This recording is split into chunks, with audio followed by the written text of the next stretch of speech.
Estimados hermanos, hoy ustedes, Isaías, Rogelio, Marcelino, en esta catedral de Campeche van a recibir un don muy grande y a la vez inmerecido, el sacerdocio. En la vivencia de su ministerio sacerdotal, Dios mediante experimentarán profundas alegrías y exultantes gozos, pero también afrontarán soledad, incomprensión, sufrimientos, decepciones.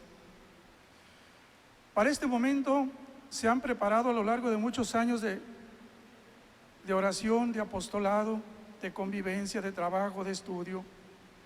Esa alegría no solo la han incubado en ustedes mismos, sino que la han ido participando a su familia, a sus papás, a sus hermanos, sobrinos, y se unen a esta alegría y a esta celebración transmitida con su oración y presencia también los sacerdotes, seminaristas, con quienes ustedes han compartido este caminar, y también muchos fieles y amigos suyos que quieren ver en ustedes desde hoy y siempre sacerdotes a carta cabal.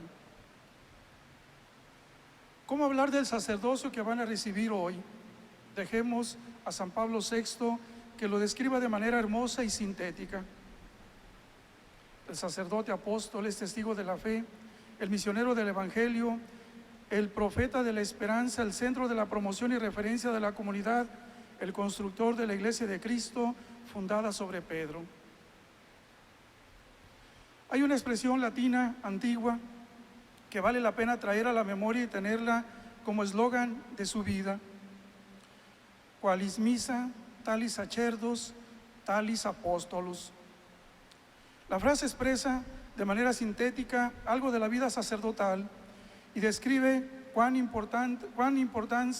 importancia tiene la Eucaristía en la vida del sacerdote, porque de cómo celebre en la misa será su vivencia sacerdotal, y de cómo celebren y vivan la Eucaristía, así será su apostolado. En otras palabras, aprendan a ser contemplativos en la acción y activos en la contemplación. Así pues, en esta ocasión abordaremos 4 aspectos del sacerdocio. Lo haremos de manera no estructurada ni exhaustiva, para que cada quien de ustedes añada lo que el Espíritu quiera suscitar a su propia reflexión. Primer punto: espiritualidad y Eucaristía. Hoy, en su frágil ser personal, van a recibir un regalo precioso, inmerecido.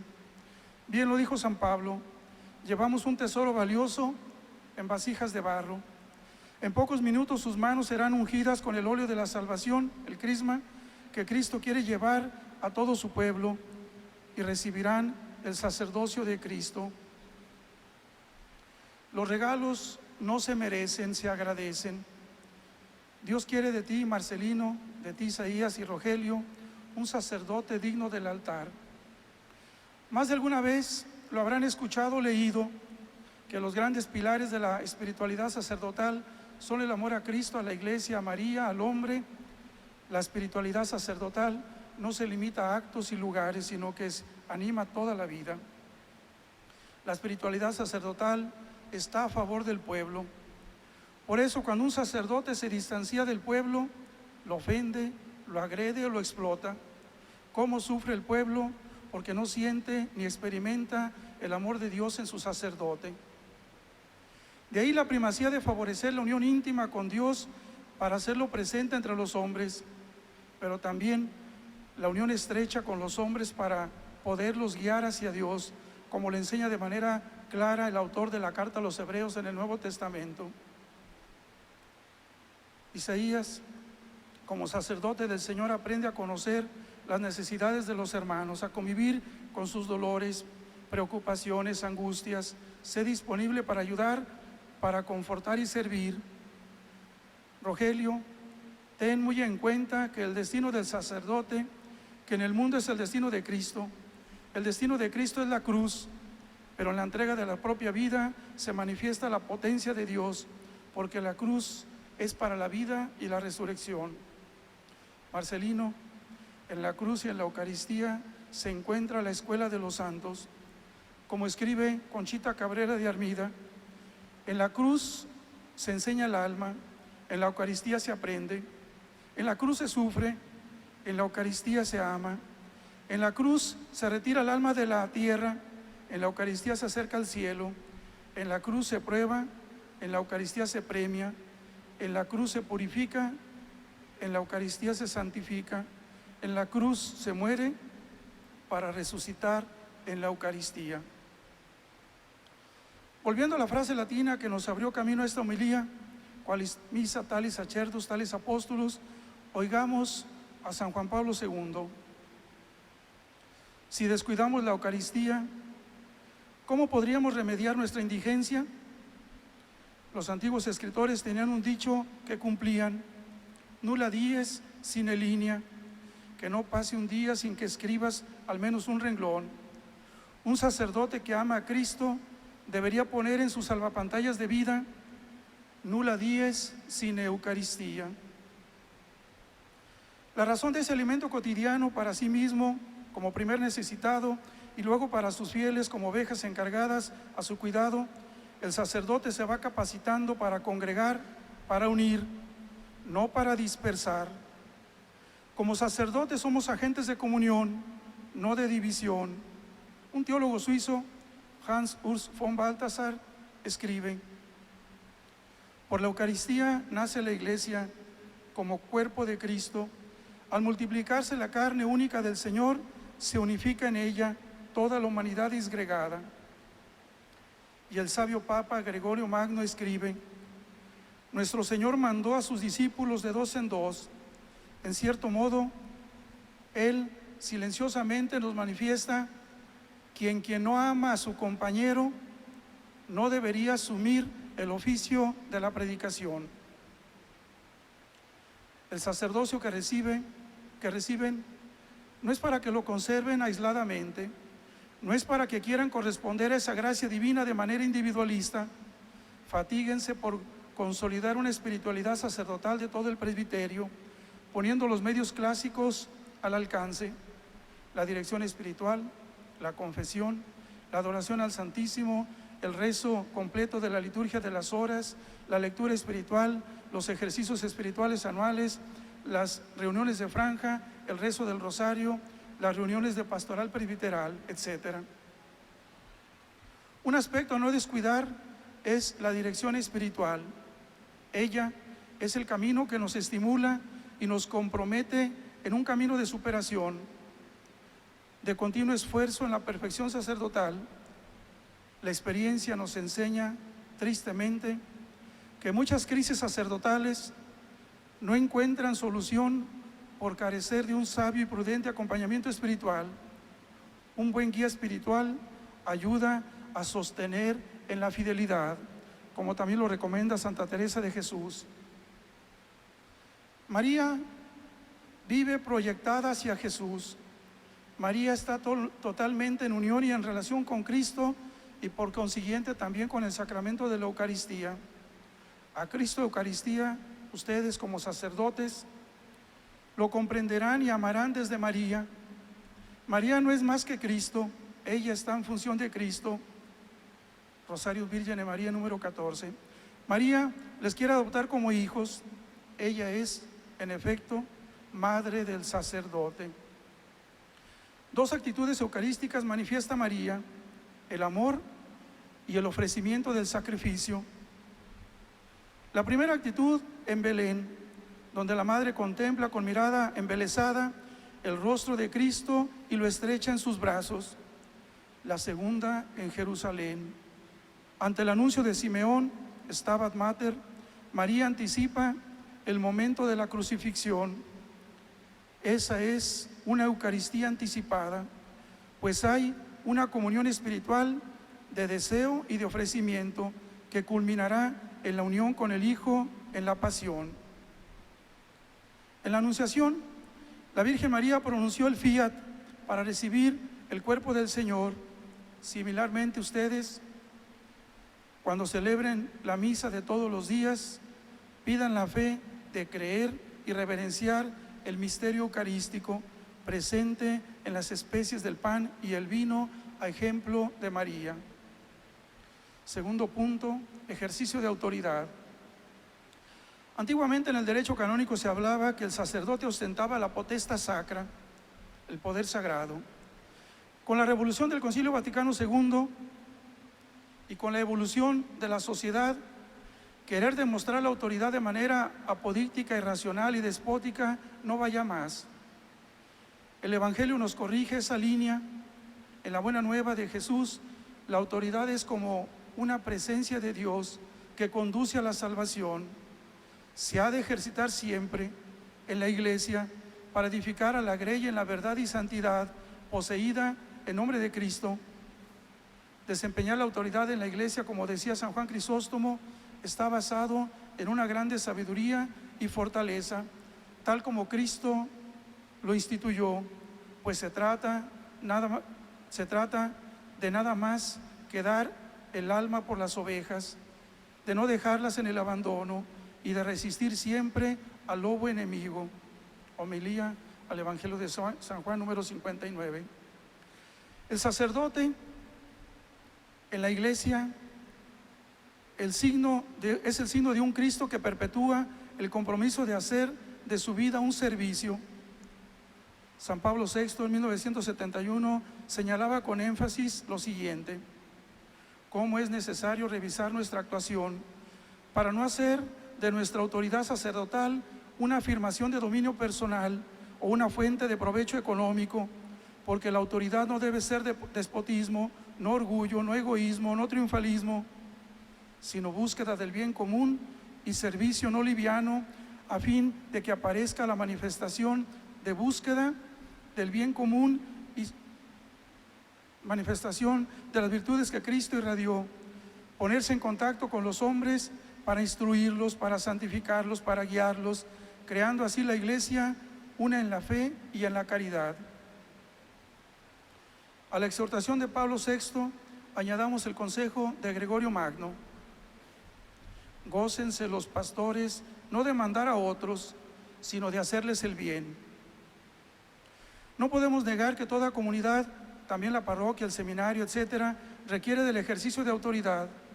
En la iglesia debe llevarse adelante ese ejercicio a la luz del Evangelio. Por eso nuestro Señor Jesús nos invita a evitar el ejercicio arbitrario de la autoridad, porque debilita la corresponsabilidad, a poner énfasis en fomentar los ideales y valores católicos de la comunidad, a estimular la vivencia del espíritu comunitario que ayude a superar las divergencias y las fallas, a propiciar la corresponsabilidad solicitando los resultados previstos conforme al objetivo y a los compromisos establecidos, sin protagonismos narcisistas y sin excusas perezosas. En la Eucaristía, a ustedes Cristo les hará como sacerdotes, que sean pan para ser distribuido. Tomen y coman todos de mí, todos de Él. El sacerdocio de Jesús no es para cuidarse, para reservarse, para mantenerse en la envoltura de lo nuevo, de lo no desgastado. Todo lo contrario, el sacerdocio ministerial que Cristo les comparte es sacramento de servicio a los hombres. Por el sacerdocio de Jesús ya no se pertenecen a ustedes mismos ni a sus familias en sentido estricto. Ahora serán otros Cristos para la iglesia, ungidos para servir las necesidades, para calmar al hombre, para llenar los vacíos, para absolver los pecados, para propagar la palabra de Dios. En virtud del sacramento, están llamados a compartir la solicitud por la misión. Un aspecto que no podemos soslayar como sacerdotes es la propia evangelización. No pierdan el rumbo ni la dirección que como ungidos necesitan. Deben crecer en la coherencia de la permanente necesidad de ser evangelizados, y los pobres nos evangelizan. De ellos aprendan también los valores del Evangelio. Tercer punto, fidelidad y celibato. Como decíamos anteriormente, el sacerdote, con la predicación de la palabra, en la celebración del sacramento y en la tarea de unir, reunir y servir, se convierte ante la comunidad en un signo de la fidelidad de Dios, que sigue fielmente salvando a su pueblo. ¿Podría el sacerdote ser digno de la fidelidad de Dios si él mismo no vive fielmente sus compromisos fundamentales? El sacerdote, que es encarnación de Cristo, fiel a la voluntad del Padre hasta la muerte y muerte en cruz, no podría vivir coherentemente su misión si se deja llevar de una rebeldía sorda contra los llamados de Dios, cuando el Señor lo quiere sacar de sus comodidades, o también cuando se deja alimentar interiormente de una crítica amarga, cuando no suceden las cosas como el sacerdote las piensa o las quisiera llevar.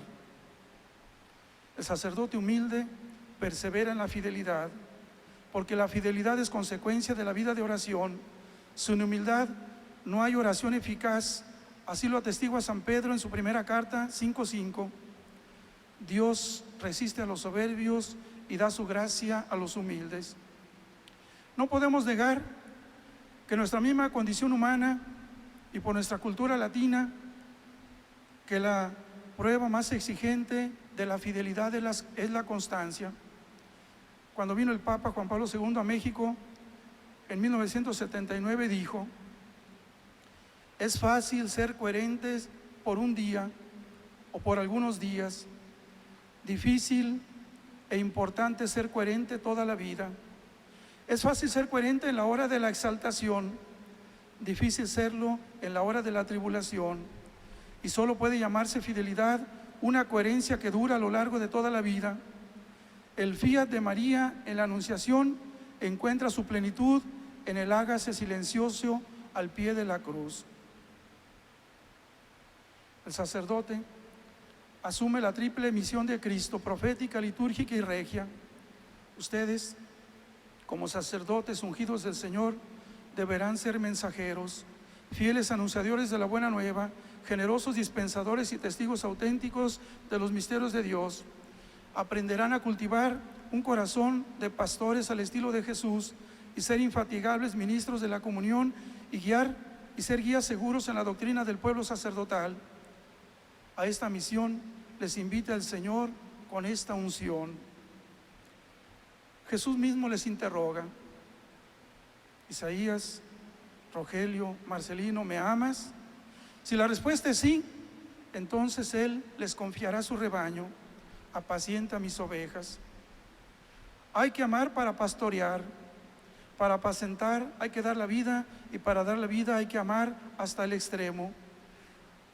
Con el amor, los compromisos sacerdotales adquieren un nuevo relieve. San Juan Crisóstomo asevera: si en el amor son inútiles todos los dones de Dios.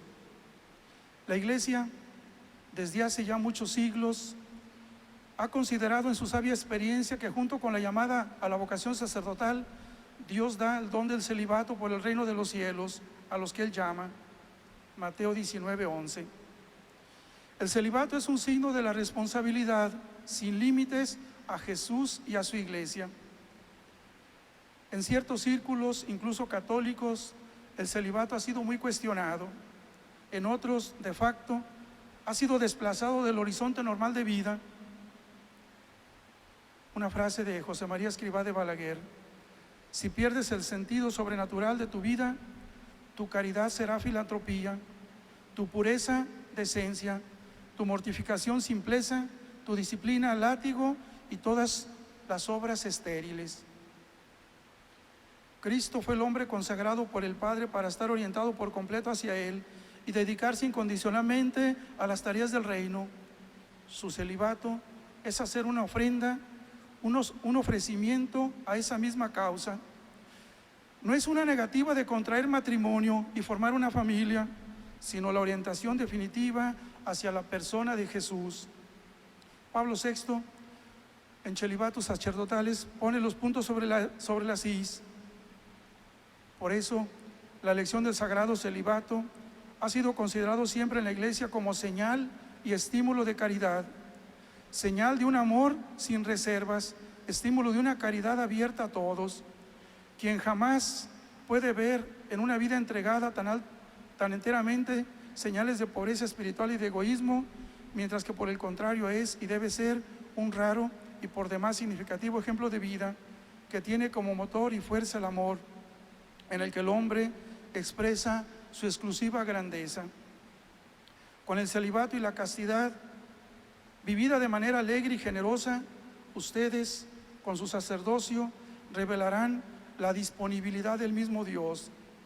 Por eso hay que unificar la capacidad amorosa del corazón. Nuestros contemporáneos nos piden ser más puros en la vivencia del celibato sacerdotal. Por el contrario, somos piedras de escándalo cuando descuidamos este grande valor y esta gema preciosa. Vivir el celibato requiere ahondar en la madurez humana y en la ascética cristiana, es decir, en la profundidad de la espiritualidad sacerdotal.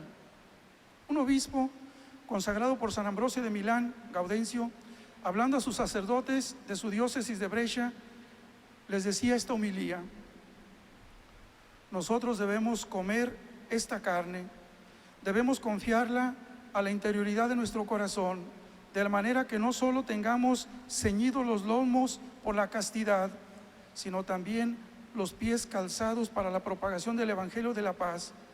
Los ázimos deben ser comidos en la amargura. Quiere enseñar que nadie puede llevar una vida pura sin la mortificación de la carne. Nadie puede llevar una vida pura sin la mortificación de la carne, pero la Pascua del Señor no se celebra de una manera distinta, no se comen los panes ácimos de la pureza de otra manera. Hoy se habla tanto de amor, que todos necesitamos amor, que el amor se convierte en un ídolo. La Biblia nos dice que Dios es amor, no nos dice que el amor sea Dios. No podemos divinizar nuestro amor, eso sería idolatrarlo. Y cuando el amor no se convierte a Dios, se convierte, como dice un autor, en el peor de los demonios. El celibato no es una castración que los quiera llevar a la esterilidad, todo lo contrario. Usando las palabras del filósofo griego Sócrates, citado por su discípulo Platón, el celibato embebido de amor es el deseo de engendrar la belleza y como esplendor de la verdad. El sacerdote vive su vida de castidad para hacer presente entre sus hermanos el amor tierno y la belleza indescriptible de ese aprecio de Dios para con nosotros. Y el amor de Dios no es exclusivo ni exclusivizante, sino universal y total. El arzobispo de México del siglo pasado, Luis María Martínez, aconsejaba a sus dirigidos espirituales que a cada etapa de pureza y de amor correspondía un matiz de sufrimiento, tanto más sutil y profundo cuanto más se sube. El sacerdote debe amar a sus fieles, a todos, pero con una mirada distinta a la mirada posesiva o libidinosa. Así lo expresa un autor sin referirlo directamente al sacerdote. ¿Qué significa ver a la persona que amas? Al ver al amado, no lo miras para satisfacer un deseo, porque entonces, una vez satisfecho, se acabaría la mirada. La atención que lo mantiene es que la mirada te transforme en lo que amas. Es una visión en la que te empeñas, una visión en la cual encuentras lo que en tu propia identidad. Para mantener esa visión se requiere la pureza del corazón. Cuarto punto, la oración. Cristo es el modelo de oración. El sacerdote debe aprender de él a cómo dialogar, de cómo dialoga con el Padre. Siempre se ha dicho que la oración es importante para la vida cristiana, cuanto más para la vida sacerdotal. Suenan en nuestros oídos las palabras de Jesús: oren en todo tiempo, Lucas 21:36. El Papa San Juan Pablo II asevera que el sacerdote es maestro de oración, Pastor Edao Bovis 47. La oración del sacerdote hace bella y amable el alma sacerdotal a los ojos de Dios. ¿Por qué hay sacerdotes que dejan y abandonan la oración? Por la falta de fe. La oración alimenta la fe y la fe anima la oración. Cuando la fe se mantiene activa y fogosa, apostólica, es porque el sacerdote lleva una vida de oración. La oración se fortalece haciéndola, como la fe creyendo. Pero del dicho al hecho mucho trecho, reza la máxima popular. Con la oración puede pasar algo similar que con la familia. En los retiros y predicaciones a la oración se le da una importancia primordial, pero en la realidad la oración viene relegada en muchas maneras y a veces tratada con indiferencia y no pocas veces hasta con ataques directos en la vida diaria normal. El sacerdote está llamado a vivir la santidad, pero sin vida de oración no hay santidad. El que huye de la oración huye de todo lo bueno, afirma San Juan de la Cruz. Sin la ayuda de Dios no hay modo de transformarnos. Sin vida de oración, los sacramentos que ustedes vayan a administrar, Rogelio, Marcelino, Isaías, tendrán una eficacia limitada. Habrá muchas horas de confesión y muchas misas celebradas, pero no habrá santidad. A veces es queja de los fieles que la Eucaristía es aburrida, monótona, estéril. La razón, porque no hay un clima de fe, de amor, de adoración, de oración, de acogida. Si no hay vida de oración, aunque haya una vida piadosa y practicante, no se alcanzará el pleno desarrollo de la vida espiritual. Si no hay vida de oración, no habrá paz interior. En cambio, surgirán excesivos escrúpulos, apegos extremos a la propia voluntad, rasgos de vanidad y búsqueda de uno mismo. Es lo que el Papa Francisco habla de que favorecemos una pastoral autorreferencial, narcisista, de pocos frutos. La oración es abrirnos íntimamente al Señor para que Él nos vaya transformando. Orar no es buscar sentirnos bien. La oración del sacerdote le capacita para que sienta, juzgue y quiera como Dios siente, juzga y quiere. Nuestro mundo tiene hambre de justicia, tiene hambre de paz, tiene hambre de Dios mismo. El sacerdote será el hombre para los demás si sabe vivir íntimamente unido e identificado con sus hermanos y si es testigo de una vida distinta y superior a la presente. Un peligro constante para el sacerdote, aun si es trabajador, apostólico y celoso, es sumergirse de tal manera en el trabajo del Señor, el activismo, que se olvide del Señor del trabajo, como lo dijo el Papa Juan Pablo II en Irlanda en 1979. Un autor contemporáneo escribe: el sacerdote dedicado a la pastoral puede volcarse en un activismo desenfrenado, por lo que es bueno que se inicie con seriedad en la vida del silencio y de oración para que conozca por experiencia los caminos por los que se avanza en el arte espiritual, a veces no muy atendidos. Sacerdote que ora y contempla, no se cansa de amar al Señor y de hacer su apostolado. En contraparte, sacerdote que se amarga, se lamenta de todo, es porque no estrechó su amistad con Jesús en la oración. San Carlos Borromeo, obispo de Milán, decía a sus sacerdotes: ejerces la cura de ánimas, no por ello olvides la cura de ti mismo. Sepan, hermanos, que nada es tan necesario para el clérigo como la oración mental. Ella debe preceder, acompañar y seguir nuestras acciones. Fin de la cita del santo del siglo XVI. La intimidad con el sagrario, la actitud de adoración son indispensables para el sacerdote discípulo que ha sido llamado a estar con él. Sin cortapisas, un cardenal contemporáneo, Robert Sarah, escribe: el principal afán de cualquier discípulo de Jesús debe ser la santificación.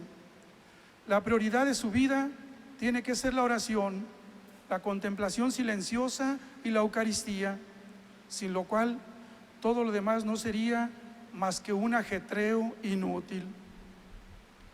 Un aspecto importante para proseguir en la vida de oración es la pureza de intención. Evocativa es la bienaventuranza de San Mateo: bienaventurados los limpios de corazón, porque ellos verán a Dios. La oración no es autocomplacencia, sino la decisión de complacer a Dios. Cuando el sacerdote se busca a sí mismo, abandonará la oración porque la siente árida, aburrida y no satisfactoria. La pureza de intención hace que la oración sea exigente, pero liberadora y apaciguadora. La oración nos hace amigos de Cristo. El sacerdote amigo de Jesús ama también a María. Establece con ella una relación de verdadera filiación.